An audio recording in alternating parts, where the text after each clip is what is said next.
दोस्तों, एक बार फिर आप सबका स्वागत। आज इस वीडियो में हम पढ़ने जा रहे हैं एक महान राजनीतिक और समझौतावादी पाश्चात्य विचारक जीन जैक्स रूसो, जिसे शॉर्ट में रूसो के नाम से जानते हैं। इस वीडियो में जीवन परिचय, उनकी रचना, सामाजिक समझौता सिद्धांत और सामान्य इच्छा का सिद्धांत के बारे में निश्चित रूप से विश्लेषण करेंगे। शुरुआत करते हैं। रूसो का जन्म 1712 ईस्वी में स्विट्जरलैंड के शहर जिनेवा में हुआ था। उनका अधिकतर समय फ्रांस के पेरिस में गुजरा। अपने प्रारंभिक जीवन काल में रूसो 1722 से 1749 ईस्वी तक एक आवारा और झगड़ालू मनुष्य के रूप में अपना जीवन व्यतीत करता था। लेकिन 1749 उसके जीवन का एक उत्कर्ष काल शुरू होता है। 1749 से जब फ्रांस की एक डिजॉन अकादमी के द्वारा निबंध प्रतियोगिता का आयोजन किया जाता है और इस निबंध का विषय होता है विज्ञान तथा कला की प्रगति ने नैतिकता को भ्रष्ट किया या शुद्ध किया। रूसो इस निबंध प्रतियोगिता में भाग लेता है और रूसो ने निबंध लेखन में विज्ञान और कला की प्रगति ने नैतिकता को भ्रष्ट किया के पक्ष में तर्क दिए और डिजॉन अकादमी के द्वारा उन्हें प्रथम पुरस्कार प्रदान किया गया। ये जीवन का उसका एक बदलाव था, उत्कृष्ट काल था। इसके बाद रूसो ने एक उत्कृष्ट राजनीतिक लेखक के रूप में अपनी पहचान बनाई। रूसो फ्रांसीसी क्रांति से प्रभावित विचारक है। रूसो ने आधुनिक युग में पहली बार एक प्रत्यक्ष लोकतंत्र का प्रतिपादन किया। रूसो का एक प्रसिद्ध कथन भी है कि व्यक्ति अर्थात बुद्धिमान व्यक्ति सबसे पतित व्यक्ति होता है। जैसे जैसे बुद्धि का विकास होता है वो नैतिक रूप से पतित होता जाता है। रूसो लॉक के द्वारा प्रतिपादित प्राकृतिक अधिकारों की मान्यता को स्वीकार नहीं करता है। इसलिए उसके हाथों में आकर जो प्राकृतिक अधिकारों की संकल्पना थी वो धीरे धीरे समाप्त हो जाती है, मृतप्राय हो जाती है। रूसो की रचनाएं देखें तो उसका जो निबंध था उसको इंग्लिश में उसने लिखा है कि discourses of the moral effects of the art and sciences. 1751 में ये उन्होंने निबंध लिखा था डिजॉन के लिए। दूसरे discourses of origin of inequality 1755। Principles of political rights, राजनीतिक अधिकारों के सिद्धांत। और उसकी सबसे महत्वपूर्ण जो रचना है सोशल कॉन्ट्रैक्ट 1762 में लिखी गई और जो राजनीति विज्ञान पर सर्वोत्तम पुस्तकों में से एक मानी जाती है। एक किताब उनकी शिक्षा पर लिखा गया विस्तृत ग्रंथ द एमाइल है। शिक्षा पर लिखा गया आज तक का सर्वश्रेष्ठ ग्रंथ इसको माना जाता है। अब चूंकि रूसो एक सामाजिक समझौतावादी है तो सामाजिक समझौते संबंधी उनके विचारों को हम तीन भागों में वर्णित कर सकते हैं। मानव का स्वभाव कैसा था, स्वभाव के कारण प्राकृतिक अवस्था कैसी थी और उस प्राकृतिक अवस्था में क्या कमी आई कि सामाजिक समझौता करना पड़ा और एक संप्रभुता की सामान्य इच्छा के रूप में स्थापित करना पड़ा। तो शुरुआत करते हैं मानव स्वभाव। रूसो के अनुसार मानव स्वभाव में अच्छाइयों का मिश्रण है। बहुत अच्छा व्यक्ति है और मानव मूल रूप में सहयोगी है, सरल है और सद्भाव से भरपूर है। अर्थात एक अच्छा व्यक्ति मानव प्राकृतिक अवस्था में था। उस समय की प्राकृतिक अवस्था रूसो के अनुसार जब मनुष्य का स्वभाव अच्छाइयों से युक्त है तो प्राकृतिक अवस्था वहाँ स्वतंत्र थी, सुख और शांति से परिपूर्ण थी।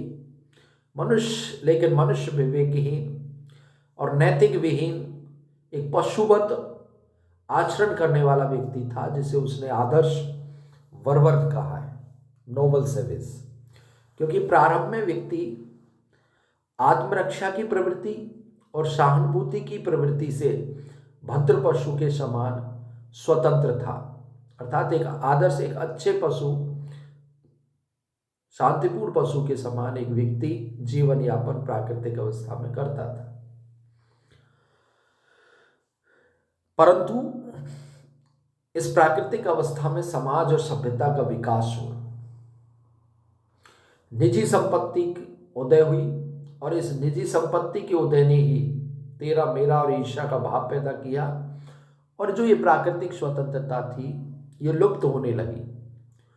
रूसो इस प्राकृतिक स्वतंत्रता को फिर से प्राप्त करना चाहता है, इसीलिए उसका ये राजनीति विज्ञान में बड़ा प्रसिद्ध कथन है कि मनुष्य स्वतंत्र जन्मा है लेकिन सर्वत्र जंजीरों में जकड़ा हुआ है।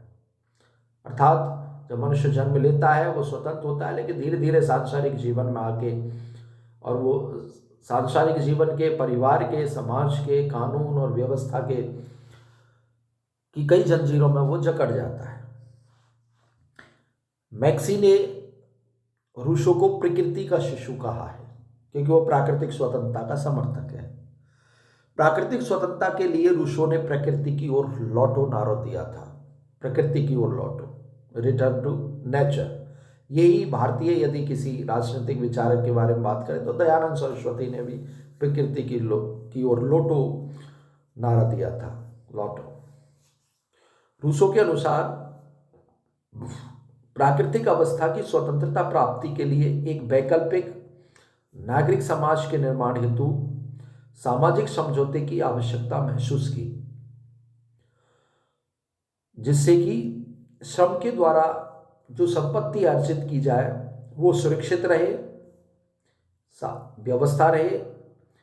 इस प्रकार एक सामाजिक समझौता हुआ जो इस प्रकार है। रूसो अपनी पुस्तक सोशल कॉन्ट्रैक्ट में अपनी प्राकृतिक स्वतंत्रता के अधिकार को प्राप्त करने तथा अभाव की स्थिति से छुटकारा पाने, श्रम के द्वारा अर्जित संपत्ति की रक्षा हो सके, इसके लिए एक नागरिक समाज की स्थापना हेतु समझौता करने का वर्णन करता है।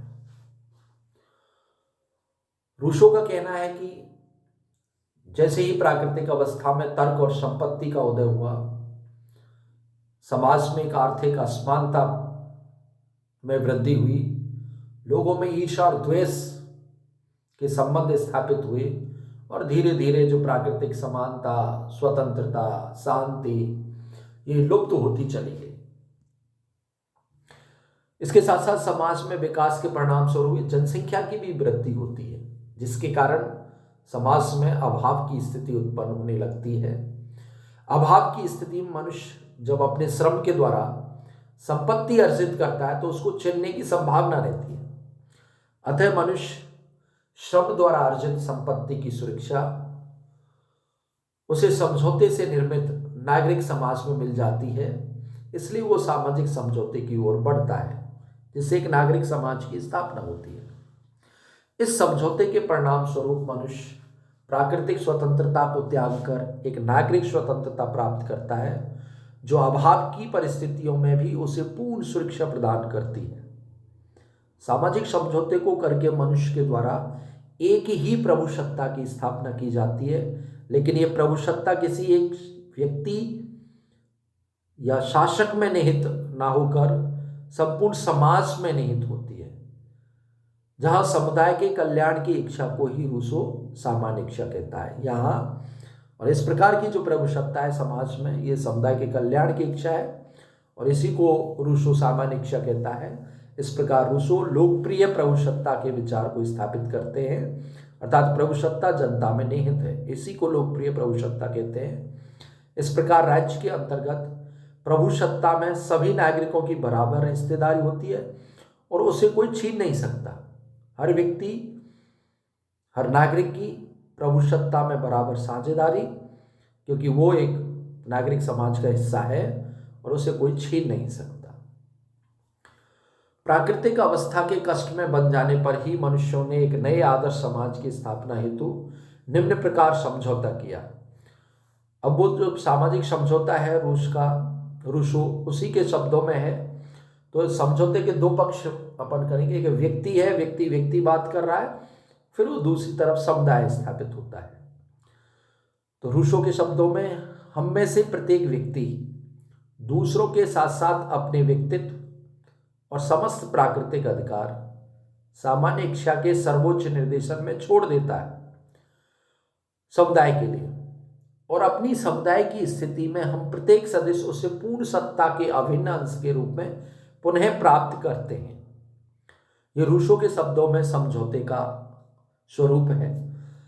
मेरे शब्दों में अर्थात व्यक्ति दूसरों के साथ मिलकर समझ शक्तियां समुदाय में सामान्य इच्छा को सौंपता है, साथ ही समुदाय के अभिन्न अंग होने के कारण पुनः वो सामान्य इच्छा के रूप में शक्तियां प्राप्त कर लेता है। इस प्रकार ये ध्यान रहे कि समझौते के पक्ष दो हैं, व्यक्ति और समुदाय, लेकिन समझौता एक पक्षीय है।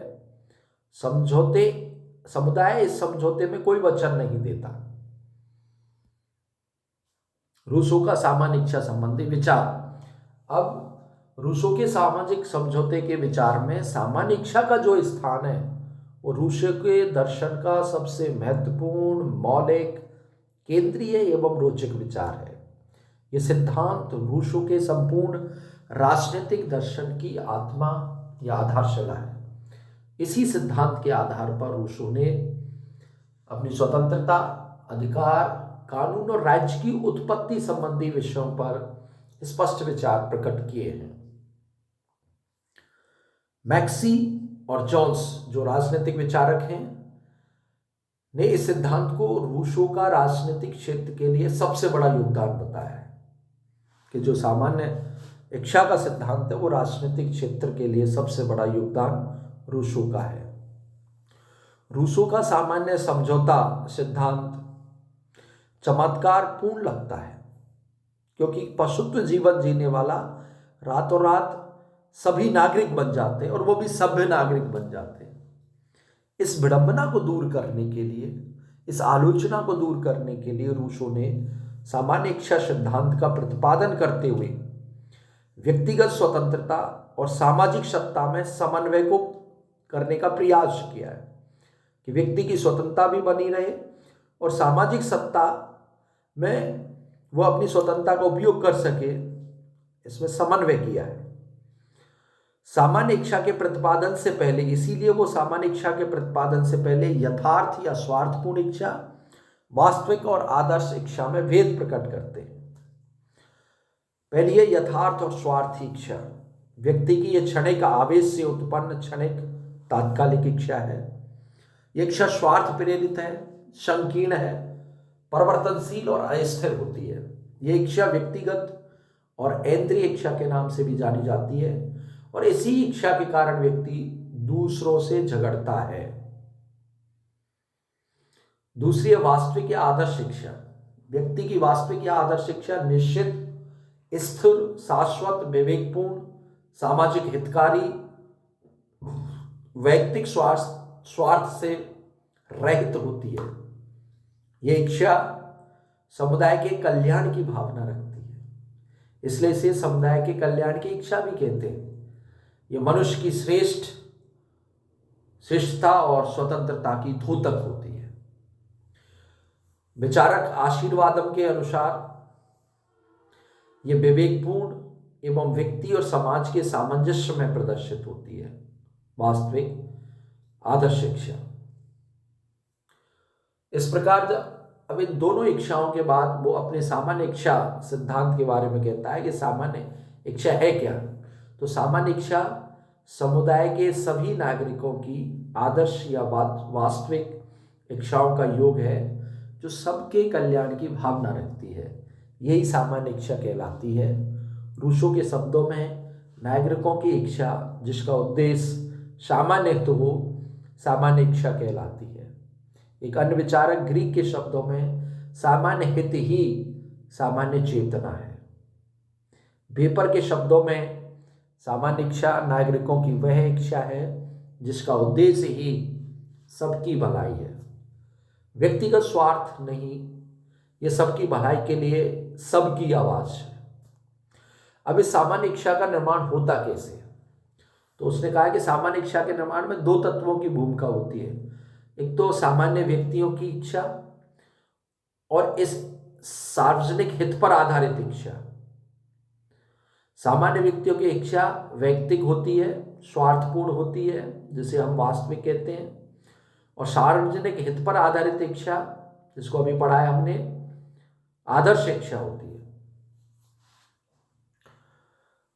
तो सामान्य इच्छा का निर्माण कैसे होता है, इसकी शुरुआत करते हैं कि व्यक्ति विभिन्न समस्याओं पर अपने अपने व्यक्तिगत दृष्टिकोण के अनुसार चिंतन करते हैं। चिंतन के द्वारा व्यक्तिगत या स्वार्थपूर्ण और वास्तविक इच्छा में द्वंद्व होता है। अंततः वास्तविक इच्छा उभरकर ऊपर आ जाती है, जो सामान्य इच्छा की ही अभिव्यक्ति है।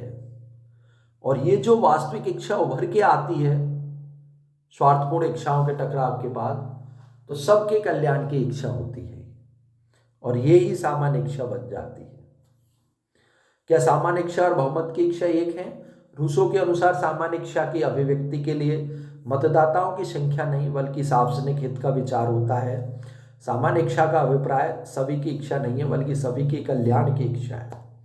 सामान्य इच्छा बहुमत की इच्छा भी नहीं होती है, क्योंकि बहुमत भी सार्वजनिक हित के बदले सामूहिक स्वार्थ का प्रतिनिधित्व कर सकते हैं।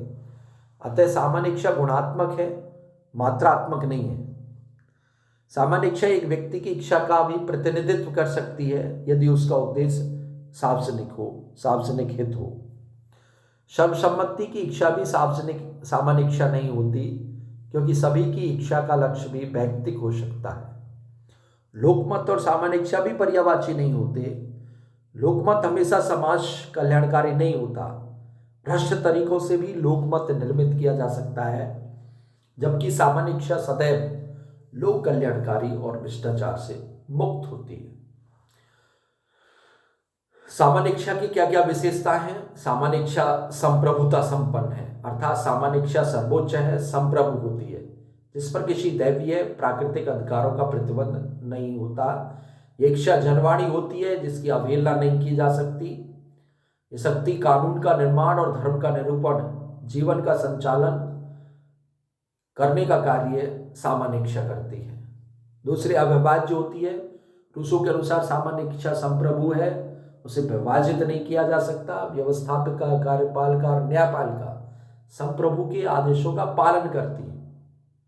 ये संप्रभु नहीं है कि इनमें प्रभु सत्ता बटी हुई हो, नहीं, ये अपने आप में संप्रभु नहीं है, संप्रभु है सामान्य इच्छा। तीसरी विशेषता है अदेय। सामान्य इच्छा की अभिव्यक्ति संपूर्ण समाज करता है। यह उसकी इच्छा है, ना कि उसकी शक्ति जो किसी को भी दी जा सके। ये समाज का प्राण है और दूसरे को सौंपने का मतलब होगा समाज का अंत हो जाना, नष्ट हो जाना। अतः ये अदेय है। स्थायी इच्छा है। सामान्य इच्छा भावना और आवेग आधारित ना होकर ज्ञान और विवेक आधारित होती है, जो सार्वजनिक हितकारी होती है। अतः स्थायी, पवित्र और स्थिर सामान्य इच्छा होती है। पांचवी विशेषता जनहितकारी।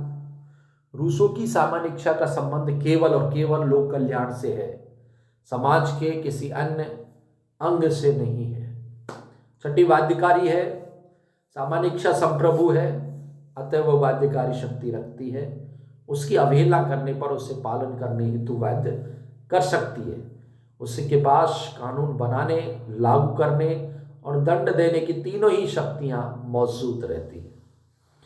सातवां न्यायशील। रूसो के अनुसार सामान्य इच्छा सदैव ही न्यायपूर्ण, विवेकशील होती है, क्योंकि जनता की वाणी सदैव देववाणी होती है।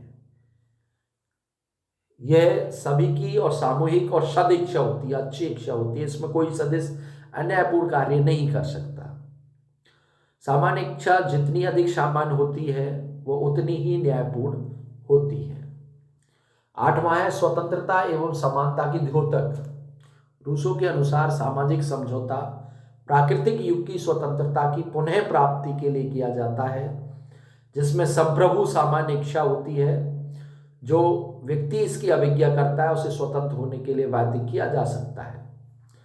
सभी समाज में स्वतंत्रता के द्योतक थी सामान्य इच्छा, और राज्य के अधीन सभी को समान अधिकार प्राप्त होते हैं, किसी प्रकार का भेदभाव नहीं होता। अतः ये संप्रभु समानता की भी पोषक होती है सामान्य इच्छा। ये 8 महत्वपूर्ण विशेषताओं के अलावा भी सामान्य इच्छा की कुछ महत्वपूर्ण विशेषता है जिन्हें शॉर्ट में देख सकते हैं कि ये प्रतिनिधियों द्वारा अभिव्यक्त नहीं होती, स्वयं समुदाय द्वारा अभिव्यक्त होती है, एकता स्थापित करती है।